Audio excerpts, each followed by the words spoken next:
예배 나오신 모든 성도님들 주님의 이름으로 환영합니다. 1530년대 초에 깔뱅은 개혁파 사람으로 파리 대학 학장이었던 니콜라스 콥의 강연 원고에 조언을 한 것으로 알려져서 체포명령이 내려졌습니다. 파리를 떠나서 스트라스부르로 가려고 하던 중에 이렇게 깔뱅은 적었습니다.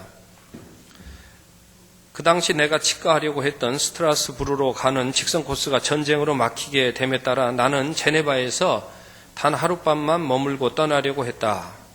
복음을 전하는데 남다른 열심을 가진 파렐이 친구입니다. 즉각적으로 찾아와서 나를 눌러앉히려고 사력을 다했다. 나는 여행 계획을 취소하였다. 그러나 내가 천성적으로 수줍음을 잘 타고 소심하기 때문에 나는 어떠한 특별한 직무를 맡지 않기로 했다. 자신이 수줍은 성격의 소유자였는데 친구가 와서 강권하니까 제네바에 하루 있으려고 하다가 이제 오래 있게 되었습니다. 그리고 그곳에서 제네바를 모델로 이 종교 개혁을 이루게 됩니다. 제네바에서 깔뱅은 온갖 반대와 비방과 변절을 겪었습니다. 그때의 기록입니다. 나는 얼마 되지 않은 재산으로 만족하였고 항상 검소한 생활을 하고자 주의를 기울였다. 누구에게도 짐이 되지 않을 수 있었고 나는 내 처지에 자복하면서 늘 주님을 위해서 내가 무엇을 포기할 것인지를 생각을 했다. 나는 내가 속해 있는 이 교회를 섬기기 위해서 내 모든 힘을 다해 보살피고 일하고 연구했다. 나는 모든 교회들을 돕기 위해서도 내 온 힘을 쏟고 있다.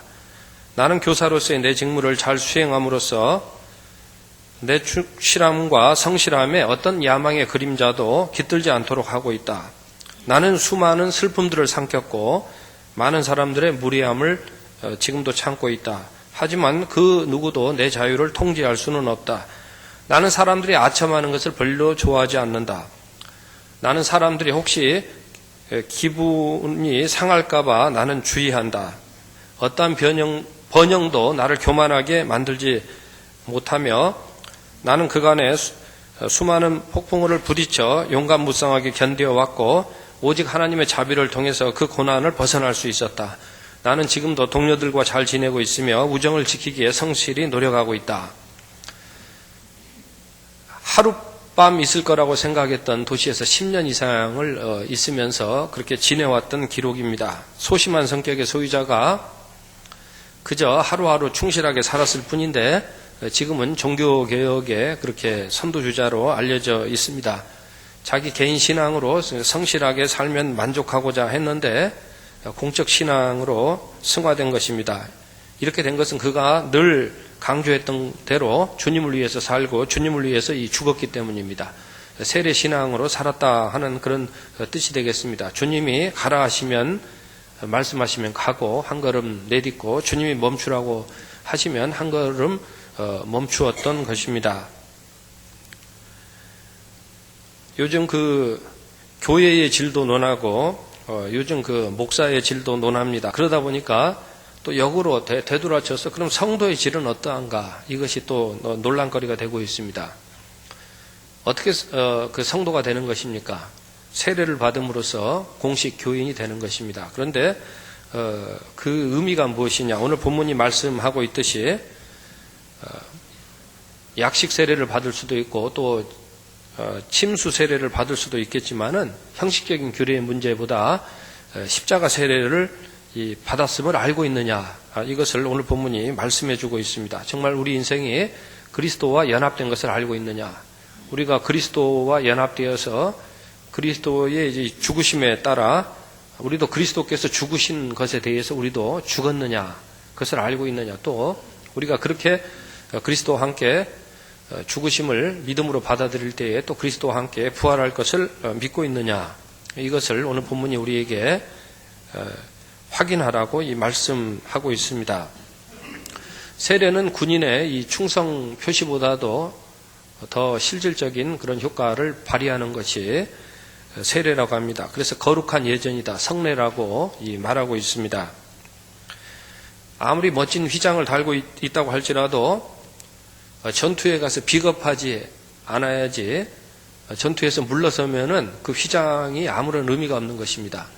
인간적인 표식을 아무리 많이 달고 있다고 할지라도 실질적인 그런 그 효력을 나타내지 않으면 무슨 소용이 있겠습니까? 우리 주님 말씀하신 것처럼 뭐 이 직분 달고 말이에요. 저 직분 달고 말이에요. 또 이런 휘장 달고 저런 휘장 달고 있으면 뭐합니까? 사랑으로 내가 헌신해야 될 때 헌신하지 못하고 그렇게 물러서면은 내가 내 몸을 가지고 내가 섬길 줄 알아야죠. 내가 내 시간을 들여서 섬길 줄 알아야죠. 내가 정말 주님 주신 은혜로 알고 내가 주님의 영광이 되어야죠. 이거 못하면은 그 훈장 아무 소용 없다는 것입니다. 그 달고 있는 그 자격 아무 소용 없다는 것입니다. 근예로 검사장이라는 그런 그 직분에 있던 사람이 그 직분 값을 못한 일을 우리가 잘 알고 있습니다. 그런 자리를 주어봐야 그것을 그 감당할 만한 그런 그 모양새가 못 된다면은 무슨 소용이 있겠느냐 하는 것입니다. 이와는 달리 이 세례는 주님께서 우리를 구원하시는 표지라는 것입니다. 인간이 달아준 그런 그 표지랑은 다르다는 것입니다. 베드로전서 3장 21절에 보게 되면은 세례는 어떠한 상황에서도 주님께서 우리를 구원해 주시고 특별히 죄악으로부터 우리를 깨끗하게 씻겨 주신다는 그런 이 표지라고 이 말씀을 하고 있습니다. 따라서 성도는 주님이 달아주신 그 세례의 표지에 따라서 그 은혜에 따라서 살게 된다는 것입니다. 어떤 상황에서도 죄 씻음의 은혜를 확신하고 행동하게 된다는 것입니다. 구원받은 성도의 본 모습을 보존하게 된다는 것입니다. 요즘 그 교회의 질을 말할 때 요즘에는 성도의 질을 또 이야기를 합니다. 그런데 215년경에 사도전승 히폴리투스에 의해서 로마에서 기록되었다고 하는 그 문서를 보게 되면은 당시에는 그 세례를 받겠다고 신청을 할 때에 주변 사람들이 한 사람이라도 나서서 이 사람은 세례 받으면 안 됩니다. 나 이 사람에 대해서 알고 있는데 이 사람은 이러한 이유로 인해서 세례 받을 수 없습니다 하면은 세례 신청조차 안 됐습니다. 요즘에 결혼식에도 뭐 그런 거 있잖아요. 여기 혹시 반대하는 분이 있습니까? 하면은 뛰쳐나와서 누구 말하면 저희 교회에서도 누가 한번 주례하실 때 그렇게 하시더라고요. 그런데 당시에 세례 받을 때 우리는 요즘 신청하면 무조건 접수가 되는데 당시에는 그냥 접수가 안 됐습니다. 한 사람이라도 나와서 이의를 달면은 신청조차 안 됐습니다. 또 이 세례 신청하고 나서는 이제 피교육자가 되는데 그때에는 그간 주님께 영광이 되지 못했던 직업은 반드시 버려야 했습니다. 조각, 그 우상의 신전에 가서 칠을 했다든지 조각을 했다든지 이런 직업은 유지할 수가 없었습니다. 반드시 그 직업을 바꿔야 했다는 것입니다. 그리고 나서 이제 피교육자 신분으로 3년 동안 주님의 말씀을 배우게 됩니다. 주님의 말씀을 배우고 또 실천하게 됩니다. 그리고 나면은 이제 세례 후보자 카테코멘이라고 불리는 이제 세례를 받을 수 있습니다. 통보를 받는 단계에 가게 되는데 그때 그 세례 후보자가 되는 데에도 또 요건이 있었습니다. 그동안 이 3년 동안 그 세례 피교육자를 지켜보았던 사람들이 가서 증언을 해줘야 됩니다. 적어도 두세 사람 이상이 가서 증언을 해줘야 되는데 뭐라고 증언을 해줘야 되냐면 내가 3년 동안 이 사람을 지켜봤는데 이 사람이 선한 일을 많이 했습니다. 이 사람이 가서 병자를 돌보았습니다. 내가 3년 동안 지켜봤는데 이 사람이 뒷담화 안 했습니다. 이 사람이 가서 다른 사람을 존중하고 그렇게 덕을 세우는 말을 했습니다. 두세 사람이 가서 증언을 해줘야 됩니다. 증언을 해주면 그제서야 이 세례를 받을 수 있다라는 통보가 내려지게 되고 이제 세례를 준비하라고 합니다. 그러면 세례 준비하기 위해서 이제 몸을 정결하게 씻고 축기에 그런 시간을 갖습니다. 악령에서 이제 더 이상 시달려서는 안 된다. 그래서 금식하며 기도하며 이 준비하며 세례를 받게 되었다는 것입니다. 이 과정들을 보게 되면은 이 세례 받는다는 것 자체가 굉장히 그 인간적으로 보면은 부끄러운 일입니다. 남 앞에 가서 무릎을 꿇고 공개적으로 야, 내가 그간 죄인이었습니다. 내가 구주 예수님으로 내가 살게 되었습니다. 이렇게 고백한다는 것 자체가 이 수치를 참아내야 되는 그런 과정인데 초대교회에서나 성경에서는 수치를 당하는 것보다 더 중요한 것이 무엇이냐? 죄가 깨끗이 씻김 받는 것보다 더 소중한 것이 무엇이 있겠느냐라는 점을 강조했다라는 것입니다. 그래서 우리의 죄가 씻김 받게 되었다라는 이 구원의 교리를 예수님의 십자가를 통해서 깨끗이 죄 씻김을 받게 되었다는 걸 확실히 알고 세례를 받아야지, 그냥 내가 잘못한 것 같으니까 내가 그냥 회개한다 정도의 이런 지식만 가지고 받은 세례는 사도행전에 보게 되면은 그것은 유효하지 않다고 해가지고 반드시 예수 그리스도의 십자가의 의미를 알고 세례를 받아야 된다. 반드시 성령이 충만하여서 이 악령이 쫓겨나가는 이런 그 믿음으로 세례를 받아야 한다고 함으로써 이런 지식이 없이 받은 세례는 정식 세례가 아니었음을 그렇게 지적한 성경 이 말씀이 있습니다. 그래서 사도행전 19장에 보게 되면은 예수 그리스도의 십자가 세례를 받고 성령으로 충만한 세례를 실질적으로 받게 되었을 때 이 사람들이 이 방언을 하게 됩니다. 그때 예수 그리스도의 이름으로 이 세례를 받았는데 이 방언을 하고 이 사람들은 즉시로 나가서 당당하고 떳떳하게도 이 전도를 하게 되었다는 것입니다. 사랑하는 성도 여러분, 세례는 공적인 의식입니다. 공중 앞에서 무릎을 꿇고 세례를 받는 일은 창피함을 감수해야 하는 일입니다. 제자들은 예수님이 십자가에서 모욕을 받으시는 광경을 보았습니다. 그때 제자들은 내가 예수님의 제자입니다라고 당당하게 고백하지 못했습니다. 너무나 부끄러웠기 때문에 그렇습니다. 십자가 처형은 모욕과 수치를 주는 형벌이었습니다. 인간은 수치를 당하기 싫어합니다. 그러면서도 인간은 수치를 느끼게 하는 죄를 너무나 쉽게 짓습니다. 제자들은 십자가 세례를 깊이 했던 적이 있었습니다. 그러나 제자들이 십자가 세례를 받아들였을 때에는 그들은 더 이상 예수 그리스도를 주님이라고 공적으로 고백하기를 주저하지 않았습니다. 제자들은 실질적으로 십자가에서 세례를 받은 것이며 성령이 충만하게 임하셨을 때에 그 효과를 누리게 되었습니다. 예수님은 제자들에게 가서 아버지와 아들과 성령의 이름으로 세례를 주라고 말씀하셨습니다. 이는 형식적인 세례를 말씀하신 게 아닙니다.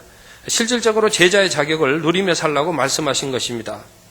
어떤 경우에는 형식적인 세례를 뒤로 미루어야 하는 불가피한 상황이 있을 수 있겠으나 아버지와 아들과 성령의 이름으로 세례를 받은 성도는 설령 사람 눈이 보이지 않는 곳이라고 할지라도 성도답게 내 주장이 아니라 오직 주님의 은혜로 살라고 말씀하신 것입니다.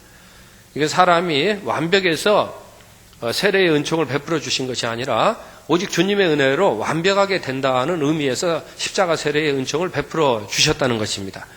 그렇기 때문에 주님께서는 연약한 그 제자들에게도 세례를 줄 수 있다고 말씀하시지만 그 의미를 알고 세례를 주라. 반드시 아버지와 아들과 성령의 이름으로 세례를 주라고 말씀하신 것입니다. 어떤 경우에도 내 이름을 달라고 내 주장을 달라고 말씀하지 않으셨다는 것입니다.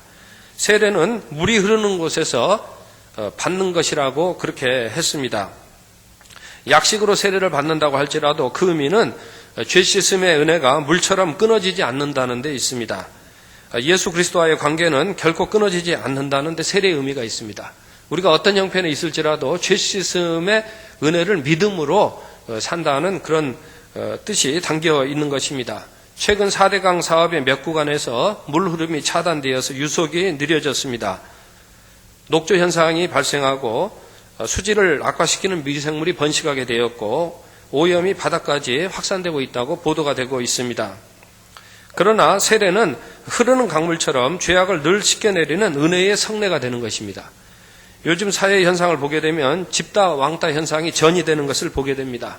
학교에만 있던 왕따 현상이 집단 따돌림 현상이 군대에까지 퍼졌습니다. 군대에까지만 퍼진 것이 아니라 사회생활을 하는 곳곳마다 퍼지게 된 것 같습니다. 수치 문화는 집단 문화와 연관이 있다고 합니다.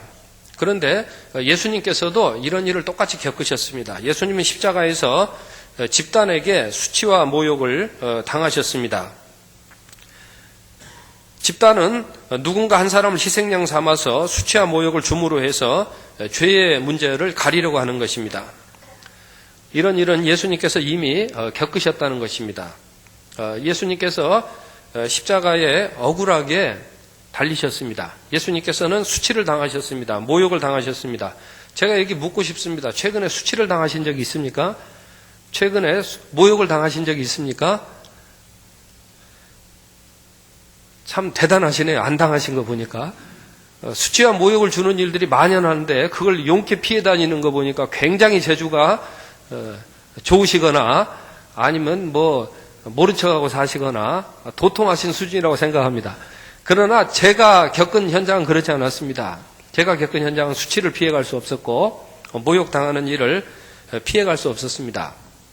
그런데 우리 주님께서 그런 집단에 의해서 수치와 모욕을 당하셨습니다. 그런데 저는 이런 말씀을 드리고 싶습니다. 그때 누구 한 사람 나와가지고 한마디도 예수님을 위해서 거들지 못했다는 것입니다. 그러나 예수님께서는 십자가의 그 세례의 은총을 베풀어 주심으로 인해서 강력한 의지를 보여주신 것이고 그것을 은혜로 베풀어 주신 것입니다. 너희가 집단으로부터 수치와 모욕을 당할 때에 하나님께서는 그 상황을 그냥 놓아두지 아니하시고 십자가 은총을 베풀어 주셔서 너희가 잠시 잠깐 부끄러움과 모욕을 당할 수 있을 수 있겠지만은 너희가 영원히 모욕과 수치를 당하지는 않게 되리라. 너희 안에 모욕과 수치를 일으키게 되는 근원적인 죄의 문제는 반드시 십자가에서 해결해 주리라고 예수님께서는 말씀하여 주시고 은혜를 베풀어 주셨다는 것입니다. 가늠한 여인을 집단이 둘러서서 돌로 쳐 죽이려고 했던 사건 속에서도 이런 시도를 찾아볼 수가 있습니다.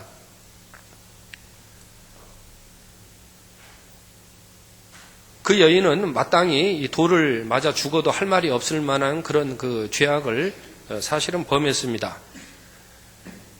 그렇기 때문에 그 여인을 위해서 거둔다고 하는 것은 수치와 모욕을 실질적으로 감당하지 않고서는 그 여인을 위해서 이 변호할 수가 없는 그런 이 상황이었습니다.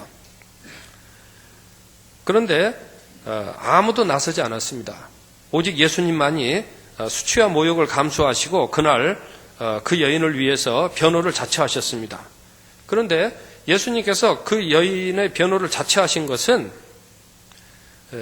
예수님께서는 죄가 없으셨기 때문에 떳떳하게 그 여인을 위해서 변호하실 수 있었다는 것입니다. 사람이 수치와 모욕의 현장에 갈 때 어떤 일이 있게 되냐면은 그럴 수 없느니라. 오늘 로마서 이 본문 말씀처럼 우리가 이렇게는 할 수 없습니다. 우리가 이런 짓은 할 수는 없습니다. 그럴 수 없느니라. 이렇게 말해야 되는데 통상 그렇게 안 한다는 것입니다. 모른 척하고 거기에 참여한다는 것입니다. 돌이켜보면은 그런 일에 참여했던 그런 그 과오들이 많이 있습니다. 그러나 오직 예수님만이 죄가 없으셨기 때문에 죄로 인하여서 신음받는 그런 인생을 위해서 자처하시고 나오시고 변호하실 수 있었다는 것입니다. 너희 중에 죄 없는 사람이 나서서 이 돌로 들어쳐라라고 말씀하실 때에는 이건 죄에 대한 이 문제를 해결받지 못한 사람은 여기에 나서서 떳떳하게 그럴 수 없느니라라고 말할 수 없기 때문에 그렇습니다. 사람이 지금도 마찬가지입니다. 사람이 왜 남의 죄를 들추면서 수치와 모욕을 주자고 하는 것은 자기 죄악이 있음을 인지하고 알기 때문에 그렇습니다. 자기 죄악을 은폐하고 감추기 위한 방편으로 집단 모멸감과 수치감을 주는 일에 사람은 함께 함으로써 자기 죄를 교묘하게 감추려고 하지만은 실상 이런 일은 수치의 문제를 해결하는 데 있어서 아무런 도움이 되지 못하는 것입니다. 그러나 예수님께서는 십자가에서 세례를 베풀어 주심으로 그 보혈의 공로로 우리의 죄가 씻겼다는 것을 알려주시고 죄 씻음의 은혜를 우리에게 베풀어 주셨습니다. 단번에 영원히 죄 씻음의 은혜를 베풀어 주셨습니다. 세례에서 우리가 그 물로 예전을 받는 것처럼 흐르는 강물처럼 예수님께서는 죄 씻음의 은총으로 우리와 함께하여 주십니다. 그렇게 우리 성도는 죄 씻음의 은혜를 확신하기 때문에 모멸감과 왕따가 지배하는 그 현장에 이제는 예수님의 작은 제자가 되어서 그럴 수 없느니라 라고 십자가를 지는 심정으로 예수님을 뒤따르게 되는 것입니다. 저는 제가 드리는 이 말이 오늘 우리 성도님들에게 잘 받아들여질 수 있기만을 기도할 뿐입니다. 다른 사람들이 다 외면하고 모른 척하고 그 현장에 집단에 가담하는 그런 상황일지라도 세례받은 성도는 그럴 수 없느니라 라고 말할 수 있는 것은 예수님께서 십자가로 죄 씻음의 세례의 은총을 베풀어 주셨기 때문이고, 지금도 그 예수님과 연합되어서 그 예수님이 그 생명 가운데 살아 역사하기 때문인 것입니다. 그러나 돌이켜 봅시다. 예수님이 십자가에 달리시던 그날에 제자들은 공개적으로 나가서 내가 예수님의 제자라고 외치고 싶었는데 행동에 옮기지는 못했습니다. 집단으로부터 수치와 모욕을 당할 것을 두려워했기 때문입니다. 정확히 말하면 자신의 죄의 문제가 확실히 해결받지 못한 상태였기 때문이었습니다. 인간은 죄인입니다. 사석에서는 이런 말 저런 말 하다가도 공개석상에 나가서는 말하지 못합니다. 제자들은 예수님이 죄가 없으신 줄 알고도 그날 공개적으로 한마디도 못했습니다. 제자들은 헤롯과 빌라도가 무고죄가 있는 줄 알고도 그날 공개적으로 한마디도 못했습니다. 제자들은 수치와 모욕을 당할 것을 두려워했고, 무엇보다도 죄의 문제가 확실히 해결받지 못한 상태였기에 두려움을 극복할 수 없었습니다. 사랑하는 성도 여러분, 우리 인간이 수치와 모욕을 당할 것을 두려워하는 것은, 그래서 죄의 종로로 타게 되는 것은, 원하지 않는 일을 도리어 행하고 사는 것은 죄 때문입니다.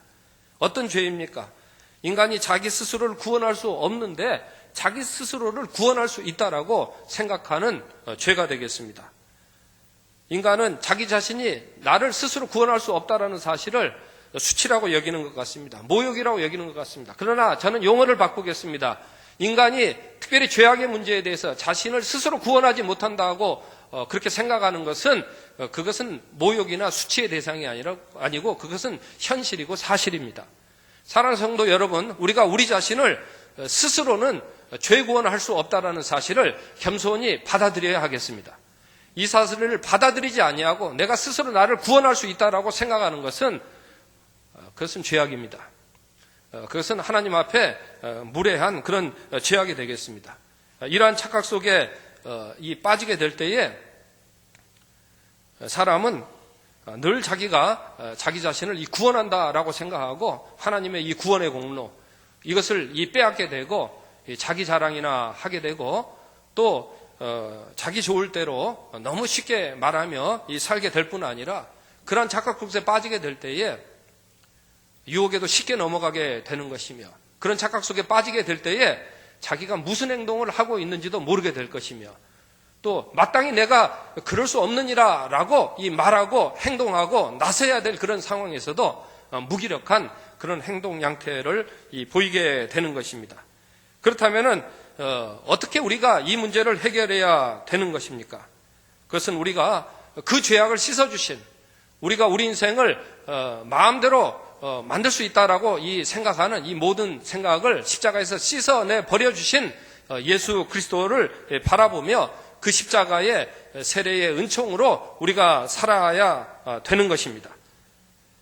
예수 그리스도의 보혈이 정말 내가 내 자랑으로 살아왔던 이런 이 과거를 다 씻겨내리는 은혜였던 것을 제자들이 이제 그날에 다 깨닫지 못했지만은 성령이 충만하게 역사하실 때에 제자들이 자기들의 실체를 이제는 볼 수 있게 되었습니다. 그리고 이제는 내가 오직 예수 그리스도만을 내가 고백하며, 구주로 고백하며 살리라고 제자들은 이제 다짐하게 되었습니다. 나는 더 이상 내가 내 자신을 스스로 구원할 수 있는 존재라고 여기지 않게 되었다는 것입니다. 아기는 모태에서 탯줄에 연결되고 양수로 보호받고 살게 됩니다. 저는 이것이 세례의 의미를 잘 나타내는 그림이라고 생각을 합니다. 얼마 전에 어린이 대공원에 갔습니다. 유치원에서 선생님과 학생이 방문을 했습니다. 선생님이 한가운데 있고 좌우로 어린아이들이 7명이 손을 잡고 걷고 있었습니다. 선생님의 양손에 한쪽에 4명의 아이들이 손을 계속 맞잡고 있었고, 이쪽에 3명이 맞잡고 걷고 있었습니다. 그런데 한 녀석이 손을 안 잡고 지멋대로 걷고 있어요. 그 한 녀석이 이제 선생님한테 와가지고, 제가 옆에 지나가고 있는데 그러는 거예요. 선생님, 나 화장실 가고 싶어요. 근데 제가 보니까 그 화장실이 50m 앞에 있었어요. 그러니까 이 선생님이 분명히 그 화장실을 들렸다 왔을 것입니다. 화장실 다녀와라 하면서 그렇게 선생님 기다렸다가 이제 손잡고 이제 출구 쪽으로 나오는데, 그 한 녀석이 이 말썽을 피우는 거예요. 이런 그 녀석은 철이 안 든 녀석이죠. 손잡아야 될 때 손잡고 하라면 해야 되는데 하지 않았다는 것입니다. 어린아이들은, 유아들은 대체적으로 어떤 특성을 가지고 있냐면 찬송하라고 하면 찬송을 합니다. 또 어린아이들은 성경 말씀을 암송하라고 하면은 암송합니다. 물론 어린아이라고 해서 다 하는 건 아닙니다. 제가 보니까 일부러 말썽 피우는 어린아이들도 있습니다. 그런데 저는 이런 이야기를 드리고 싶습니다. 유아라서 철이 안 들고 어른이라고 해서 철이 다 들었다고 하는 것은 육체의 성숙에 따른 차별일 수 있다는 것입니다. 영혼의 성숙은 전혀 다른 문제일 수 있는 것입니다. 사랑하는 성도 여러분, 오늘 본문 말씀이 놓여있는 위치를 숙고하시기 바랍니다. 세례는 철든 영혼에게 베푸는 것이 십자가 세례입니다. 세례는 영혼이 성숙한 성도에게 베푸는 성례라는 것입니다. 따라서 유아라고 할지라도 철이든 유아, 찬송하라면 하고 또 말씀 암송하라고 하면 그런 유아에게 세례를 베푸는 것은 합당한 것입니다. 왜냐하면 육체적으로 볼 때에는 미숙한 것 같지만은 그 영혼으로 볼 때에는 주님의 십자가 은혜에 따라 살 수 있는 믿음이 오히려 성숙하다고 할 것입니다. 그렇기 때문에 육체의 구분에 따라서 이 성숙하고 몸집이 그냥 나이가 들고 된다고 해서 성숙하고 성숙하지 않다라고 생각하는 것은 단견이라는 것입니다. 오늘 본문 말씀은 이 세례가 칭의에 속했다기보다는 성화에 속한 예전이라는 것을 우리가 주님의 손을 잡고 한 걸음 한 걸음 주님과 걸어 나가는데 따르는 그런 예전이라는 것을 우리에게 밝히 보여주고 있는 것입니다. 만약 종교개혁의 정신이 맞다라고 할 때에 오늘 교회에서는 성례전의 의미를 다시 한번 깊이 되새기고 이 세례를 받는 의미를 더 조명할 필요가 있는 것입니다. 그래서 이 세례는 나중에 내가 정말 구원받기 위해서 내가 죽기 일보 직전에 내가 세례 받아야 되겠다 이렇게 생각하는 것은 이것은 주님의 십자가의 은혜를 너무 한쪽으로만 뒷방으로 밀어넣는 것이라는 것입니다. 주님의 십자가 세례의 의미는 오늘부터도 우리가 한 걸음 한 걸음씩 주님이 원하신다면, 주님이 말씀하신다면 그 말씀대로 살고자 하는데 그 기쁘신 뜻이 담겨 있는 것입니다. 이렇게 우리가 한 걸음 한 걸음씩 주어진 일들을 성실하게 이제 전적으로 지금까지도 주님이 지켜주셨음을 믿고 나아가게 될 때에 저는 이렇게 따르는 우리 천성교회의 성도를 통하여서 하나님께서는 또 한 번의 귀한 개혁과 갱신의 일을 일으켜 주실 것이라고 저는 그렇게 소망을 합니다. 다만 말씀드리고 싶은 것은 우리의 질적 기준을 우리 기분에 따라서 우리의 마음에 따라서 하향 조정하는 것은 반드시 십자가 세례로서 우리가 다스려야 되겠다라는 말씀을 드리고 싶은 것입니다. 제자들은 그날 그리스도의 십자가로 세례를 받았습니다. 그리고 나서 오늘 본문 말씀을 아마 제자들은 그렇게 기억을 하면서 이 말씀을 공유했을 것이라고 저는 생각을 합니다. 만약에 어떤 죄악의 현장에 서게 되었을 때에 인간이 자기 자랑을 하고 인간이 자기의를 나타내며 자기 생각을 가지고 그렇게 사는 현장, 말하자면은 죄악이 알게 모르게 파고드는 그런 현장에 있었을 때에 세례받은 성도라면은 어떻게 해야 되겠는가? 그때에 오늘 본문 말씀은 외적인 자랑으로서가 아니라 주님께서 그동안 나를 이끌어 주신, 주님께서 나를 사랑을 나타내며 어제도 살게 하셨고 오늘도 살게 하셨고 주님께서 그 어려운 중에서도 나를 인도하여 주셨는데 내가 오늘 여기에서 이거 모른 척할 수는 없다. 그 마음 깊은 곳에서부터 주님의 그 은혜와 사랑이 샘 솟듯이 흐르는 물처럼 솟아나오는 그런 광경을 제자들은 이 본문 말씀 속에서 다시 한번 보았을 것이라고 저는 그렇게 생각을 합니다. 이 사람들이 인간적으로 애를 쓰면서 말이에요. 막 자기를 드러내려고 애를 쓰면서 말이에요. 겉으로 어떤 형식을 드러내면서 말이에요.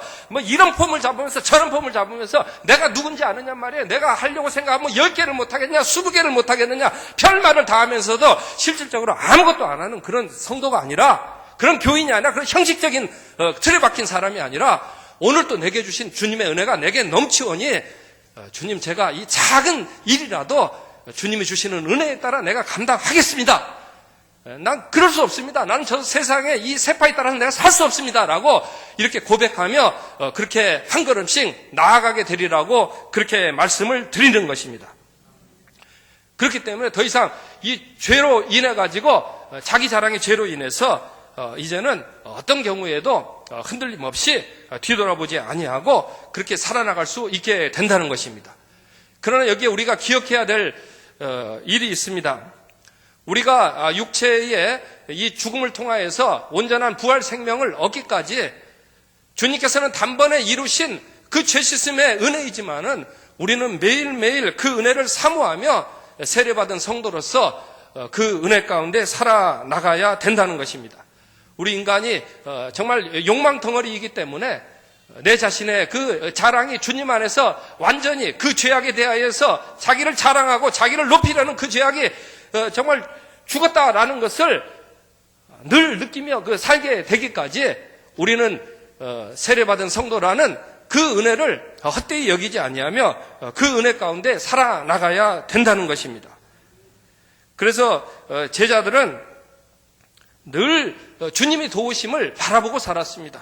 자기들만 가지고 이길 것이라고 도무지 전혀 착각하지 않았다는 것입니다. 그들의 고백은 이것이었습니다. 주님께서 지금까지 은혜로 우리를 인도하여 주셨으니 오늘 또 주님께서 전적인 은혜로 도와주실 줄로 믿습니다. 나는 더 확실한 믿음을 가지고 오늘 또 주님 따르기를 원합니다. 주님 그때는 하지 못했습니다. 그러나 주님께서 죄 씻음의 은혜로 십자가 세례로 함께하여 주셨으니 오늘은 주님의 뜻대로 하겠습니다. 기도하겠습니다. 사랑의 아버지 하나님,